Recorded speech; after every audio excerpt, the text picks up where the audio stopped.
Welcome to the Slop Farm. Enjoy the video. You start by confirming Windows updates and a restart. This rules out transient driver conflicts. Once done, make sure physical connections are correct. Swap cables or toggle Wi-Fi to isolate hardware. Next, open Device Manager and expand network adapters so you can see the exact adapter name. You need that to target drivers and settings.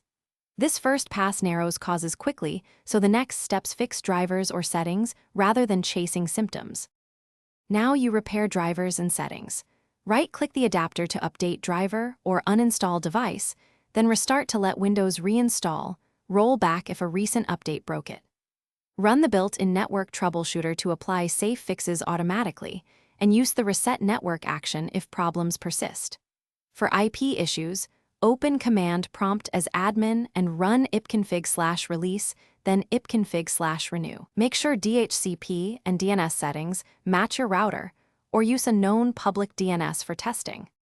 Finish by installing the latest adapter driver from the vendor when the generic Windows driver doesn't behave. This fixes vendor-specific firmware controls. Test connectivity with another device or a USB network adapter to confirm if the original card is faulty. If you still have issues, check Event Viewer for network-related errors and note any codes. They guide targeted fixes. One key troubleshooting tip: boot to safe mode with networking, if it works there. A third-party service or app is likely causing the conflict. Thanks for watching. Consider subscribing if we helped you today.